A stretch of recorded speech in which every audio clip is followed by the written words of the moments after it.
جدعان انا بصور وانا مش قادر اطلع بره العربيه، الدنيا اتقلبت راسا على عقب اقسم بالله. بص انا هجيب لكم المنظر عشان تتخيلوا معايا، ده المنظر العام واحنا واقفين كده في ارض فاضيه، والله زي انفجار بركان كده طلع وشرز ملا المكان. فجاه بقينا قاعدين عمالين نتشاهدوا، كلاب في الشارع قاعده عماله تهوى، فجاه الدنيا قلبت فيلم رعب. خلي بالك صوت الكلاب ده مرعب، ها صوت الكلاب بتحس بحاجه.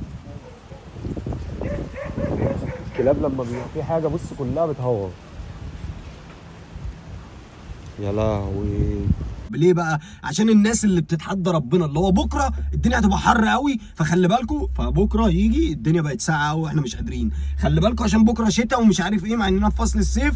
لا الدنيا تقوم مقلوبه العكس. ليه؟ لان مفيش حد يعلم الغيب الا ربنا. ده يا رب تتعمل تاني، ده محدش هيصدق اللي انا شفته دلوقتي ده اقسم بالله.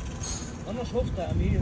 بص شاف اللي بينور في الجو دلوقتي كان في نار بتنفجر هناك. سامع عن الصوت الانفجارات دي؟ ده هي حصلت هناك كده اهو بص. واللي انا متيقن منه ان الدنيا بتتهيأ لحاجه احنا مش عارفينها، فالله يرضى عنكم كل حد يعرفني او ما يعرفنيش، كل حد هيوصل له الكلام ده. راعوا ربنا في اللي انتوا بتعملوه، خافوا من ربنا، ارجعوا لربنا، اتقوا ربنا.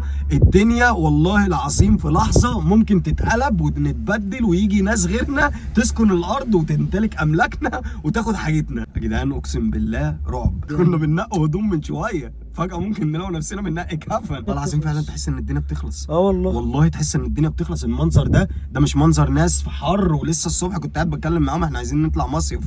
ده الدنيا اتقلبت. لسه كنا قاعدين على القهوه دلوقتي، قاعدين يا دوب لسه هنقول نشرب حاجه ونروح، قلنا لا احنا نروح نموت في بيوتنا. ربنا يحسن ختمتنا.